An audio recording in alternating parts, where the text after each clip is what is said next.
Date আজি হৈ গ'ল 27 জুন, সময় 9:08। মাৰ্কেট গেপ আপ খুলিছে কালিতকৈ 40 পইণ্ট ওপৰত। কালি হাই লেভেলত মাৰ্কেট অপেন, আজি অপেন হ'ব। মাৰ্কেট অপেন হ'ব 23,880। কালিটো দেখিলে কিমান মোমেণ্টাম কৰিলে, নিফটিয়ে হাই টু হাই লগাই গৈ আছে। আজি মাৰ্কেট হৈছে অপেন হ'ব এইটো লেভেলত, এই লেভেলটোত অপেন হ'ব। আমি যদি কালিৰ মোমেণ্টামৰ পৰা ফিবনাচি লগাওঁ, ফিবনাচি লগালে ৰিটেষ্টমেণ্ট এটাৰ প্ৰয়োজন আছে। ৰিটেষ্টমেণ্ট এটা নহ'লে আমি বাই বা চেল কৰাটো অকণমান অসুবিধা হৈ যাব। যদি ফাৰ্ষ্ট ৰেড কেণ্ডেল বনাই ডাউন ছাইডত আহি এইডোখৰত ৰিটেষ্টমেণ্ট লয় 38%, তেতিয়া আমি বাইং ছাইডত চাব পাৰিম। অথবা মাৰ্কেট যদি ডাউন ছাইড আহি এইডোখৰত বুলিছ কিবা পেটাৰ্ণ বনাই আমি বাইং ছাইডত চাব পাৰিম। যদি এইটো ব্ৰেক কৰি ৰিটেষ্ট কৰে আমি চেল ছাইডত চাব পাৰিম। ঠিক আছে, মাৰ্কেট এতিয়া অপেন হোৱালে আমি অপেক্ষা কৰিব লাগিব। কেনেকুৱা ধৰণৰ কি হয় তাৰ ওপৰত ডিপেণ্ড কৰি আমি ট্ৰেড কৰিব লাগিব। মাৰ্কেটে 24,000 টাচ কৰিব যেন লাগি আছে, যেনেকুৱা চিটুৱেশ্যন বনাই আছে। এনেকুৱা মাৰ্কেটত কি হয় মানে মাৰ্কেট কিমান ওপৰলৈ যাবনো বুলি প্ৰায় ৰেড কেণ্ডেল দেখাৰ লগে লগে মানুহে চেল কৰিবলৈ আৰম্ভ কৰি দিয়ে, কিন্তু মানুহে লছ বুক কৰি গৈ থাকে। আমাৰ ৰিটেইল ট্ৰেডাৰ, আমাৰ নিচিনা ট্ৰেডাৰখিনি আমি কি কৰোঁ, যেতিয়া বিগিনাৰ হৈ থাকোঁ তেতিয়া যিমান মাৰ্কেট এইটো দেখিছে কিমান ডাঙৰ মোমেণ্টাম কৰিছে, সেই মোমেণ্টামত আমাৰ কি হয়, এনেকুৱা বিয়াৰিছ পেটাৰ্ণ পালে মাৰ্কেট ইমান ওপৰলৈ যাব নেকি বুলি কৈ এইটো লেভেলত আমি চেল কৰিবলৈ আৰম্ভ কৰোঁ। 700, 800 এনেকুৱা লেভেলবোৰত আমি চেল কৰিব আৰম্ভ কৰোঁ বিয়াৰিছ কিবা পেটাৰ্ণ পালে। কিন্তু মাৰ্কেটে আকৌ সেইটো আমাক নামানে, মাৰ্কেটে আমাৰ এছ এল খাই খাই ওপৰলৈ গৈ থাকে। তাকে ৱেইট কৰিব লাগিব আজি কেনেকুৱা ধৰণৰ কি হয়। আমি 1 ডে কেণ্ডেলত যদি চাওঁ কেনেকুৱা চিটুৱেশ্যন বনাই আছে, 1 2 3 4 5 6 7 8 9 দিন দেখিছে নহয় ৰেড কেণ্ডেল বনাই, 3 দিন লগালগ বুলিছ গ্ৰীণ কেণ্ডেল বনাই আপচাইড গৈ আছে। আমি যদি RSI চাওঁ, RSI বৰ্তমান 1 ডে অভাৰবট এৰিয়াত যোৱাগৈ নাই, 1 আৱাৰত গ'লে আমি অভাৰবট এৰিয়াত দেখা পাম। আৰু এটা লক্ষ্য কৰিব, মাৰ্কেট যেতিয়া অভাৰবট এৰিয়াত যায় RSI এইফালে চাব ওপৰলৈ 70% ওপৰত হ'লে অভাৰবট, 70 ওপৰত হ'লে অভাৰবট এৰিয়া হয়। এইফালে দিছে 70 ওপৰত অভাৰবট এৰিয়া। ঠিক আছে, আৰু যেতিয়াই 70 পাইগৈ মাৰ্কেট দিছে ন এয়া ডাউন ছাইড আহে। আৰু আমি পাছলৈ চাম, যেতিয়াই 70 পাইগৈ মাৰ্কেট অভাৰবট এৰিয়াত পাইগৈ মাৰ্কেট এডিশ্যন ডাউন ছাইড আহে। এই বস্তুটো লক্ষ্য কৰিব আজি কেনেকুৱা চিটুৱেশ্যন কৰে। দেখিছে অভাৰবট এৰিয়া পালে এইডোখৰত অকণমান ৰৈ ডাউন ছাইডত আহিলে, এইখিনিও আমি চকু ৰাখিব লাগিব এই বস্তুবোৰ। ঠিক আছে, তো অভাৰবট এৰিয়া পালে, অভাৰবট এৰিয়া যেতিয়া পাইগৈ মাৰ্কেট ডাউন ছাইড আহে। দেখিছে ন অভাৰবট এৰিয়া ডাউন ছাইড মাৰ্কেট।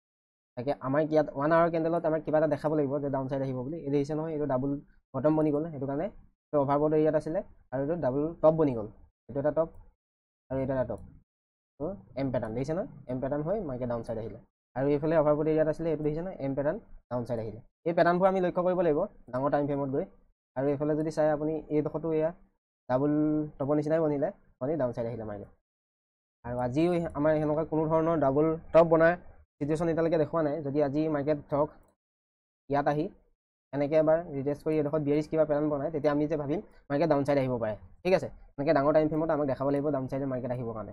কিছুমান পেটাৰ্ণ বনায় যেতিয়া ট্ৰেণ্ড চেঞ্জ কৰে ন, কিছুমান ওপৰত চাৰ্ট পেটাৰ্ণবোৰ যে ইউজ কৰিবৰ কাৰণে সেই এইখিনি কাৰণেই লাগে।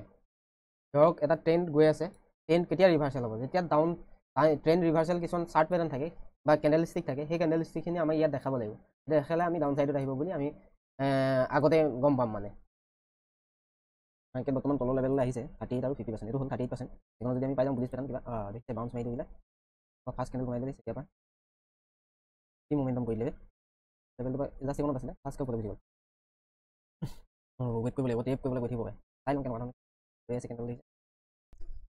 মাৰ্কেট আজি কি কৰিলে সেই বিষয়ে মই ভিডিঅ'টো বনাই আছোঁ। ফাৰ্ষ্ট টাইম আমি কি কৰিলোঁ, ফিবনাচি লগাই ৱেইট কৰিলোঁ ৰিটেষ্টমেণ্টৰ কাৰণে। আমি ৰিটেষ্টমেণ্টৰ কাৰণে ৱেইট কৰিলোঁ এইটো লেভেলত। মাৰ্কেটত কেনেকুৱা ৰিয়েল ষ্টৰি মই মানে ৰিয়েল কাহিনীবোৰ মই দেখাই আছোঁ, কেনেকুৱা ধৰণৰ কি কৰে মাৰ্কেটে আমাক। ফেক ভিডিঅ' বনোৱা নাই, ডাইৰেক্ট ৰিয়েল বনাইছোঁ। মাৰ্কেটে কেনেকুৱা ধৰণৰ কি চিটুৱেশ্যন কৰে কেতিয়াবা সেই ভিডিঅ' মই বনাই আছোঁ। আমাক ধুনীয়াকৈ 38% এডাল দেখিছে বুলিছ এংগলফিং কেণ্ডেল। আমি ইয়াৰ পৰা ইয়ালৈ টাৰ্গেট ল'ব পাৰোঁ। কি হ'ল আমি পজিশ্যনত যদি আমি চাওঁ, আমি গৈ কি হ'ব, আমি কোৱাণ্টিটি টাৰ্গেট মানে এড কৰিবলৈ মানে কি আমি সদায় লিমিট অৰ্ডাৰ লগাওঁ। লিমিট অৰ্ডাৰত দেখিছে আমি কেইটা বজাত 9:40 আমি এণ্ট্ৰি লগাবলৈ লিমিট অৰ্ডাৰ মানে আমি এইটো লিমিট অৰ্ডাৰ লগাইছোঁ। লগোৱাৰ পিছত 10 পইণ্টৰ কাৰণে আমাক টেটটো নিদিলে, কোৱাণ্টিটি আমাক নিদি ডাইৰেক্ট মুভ কৰি আপচাইড গুচি গ'ল। আমি এইটো টেট যোৱাৰ পিছত আমি দিনটো আমাৰ কি হয় মানে এই যেতিয়া আমি টেট এটা লোৱাৰ পিছত আপুনি টেটটো মানে নিদিয়ে, কোৱাণ্টিটি আপোনাক নিদিয়ে বা 10 পইণ্টত আপোনাক গুচি যায়, মানে মাথাটো বেয়া হৈ যায়। সেই তেতিয়াহ'লে কি হয় মানে আমাৰ উল্টা চিধা টেট কৰিবলৈ আৰম্ভ হৈ যায়।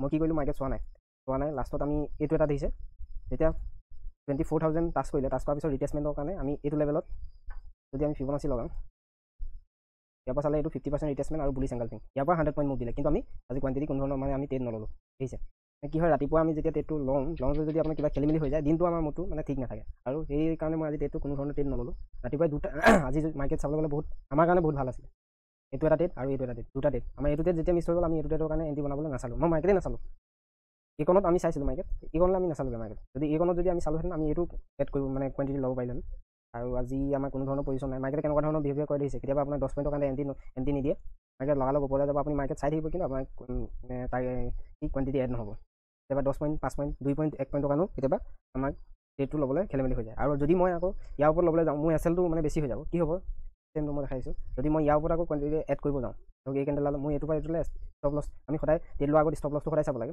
আমি ফাৰ্ষ্ট টাইম ইয়াত এতিয়া এইডোখৰত পোৱা হ'লে আমাৰ ষ্টপ লছটো অ'কে থাকিলেন আমাৰ যিমানটো ৰিস্ক কেপাচিটি সেই কেপাচিটিটো অ'কে থাকিলেন আৰু যদি মই ইয়াৰ ওপৰত ল'বলৈ যাওঁ মোৰ ৰিস্কটো বেছি হৈ যাব কাৰণ কেলৈ মাৰ্কেট ট্ৰেডটো লোৱাৰ লগে লগে যে ট্ৰেডটো 100% ৰাইট হ'ব সেইটো কথা নহয় আপুনি সদায় ফাৰ্ষ্ট টাইম ট্ৰেড লোৱাৰ আগত প্ৰাইচটো মানে কি এছএলটো চাই ল'ব লাগিব এছএলটো কিমান দিছে আৰু এছএলটো জেগাত লাগিছে নাই আপুনি য'তে ত'তে এছএল লগাব নাই হয়তো ইয়াত এছএল লগালে এডাল ৰেড কেণ্ডেলে এছএলটো টাচ কৰি আপোনাৰ আপচাইড গুচি যাব সেইটো কাৰণে এই বস্তুখিনি মেনেজ কৰি যদি চলিব পাৰে আজি নাপালে কি হ'ল আমি কালিলৈ পাম বা সোমবাৰে পাম এনেকুৱা কিছুমান এই বস্তুখিনি আপুনি মনত ৰাখিব লাগিব ৰিয়েল কাহিনী কৰি আছোঁ মাৰ্কেটত ফাল্টু আপোনাৰ 100 মানে কি আজি 10,000 15,000 1 লাখ 2 লাখ এইবোৰ প্ৰফিট চাই লাভ নাই আপুনি এই চাইকলজিখিনি বুজিবলৈ চেষ্টা কৰক সদায় ট্ৰেড লোৱাৰ আগত আপুনি ষ্টপ লছটো চাব যদি ষ্টপ লছটো আপোনাক হিচাপত বহা নাই আপুনি বাদ দিব ট্ৰেডটো কাৰণ কেলৈ আপুনি যদি এইডোখৰ ট্ৰেডটো লয় ষ্টপ লছ আপুনি এনেকুৱা মানে লগাব লাগিব কাৰণ কেলৈ হয়তো এডাল আজি নাহিলে কোনোবা দিন হয়তো ৰেড কেণ্ডেল ইয়াত এবাৰ টাচ কৰি আকৌ আপচাইড যাব চাওক কিন্তু ষ্টপ লছটো প্ৰপাৰ ষ্টপ লছ লগাবলৈ চাব লাগিব আৰু আমি যদি ইয়াত ষ্টপ মানে মানে এণ্টিটো বনাই দিওঁ ষ্টপ লছটো আমাৰ মানে ৰিস্কটো মেনেজ নোহোৱা হৈ যাব মানে আমি কি কৰিব লাগিব এছএলটো ওপৰলৈ গুচি যাব এছএলটো ওপৰলৈ গ'লে প্ৰপাৰ ষ্টল নহ'ব ন সেইটো কাৰণে আমাৰ আজি এইডোখৰত আমি এণ্টিটো নবনালোঁ আৰু এণ্টি নবনোৱাৰ লগে লগে দিনটো মোৰটো বেয়া হৈ গ'ল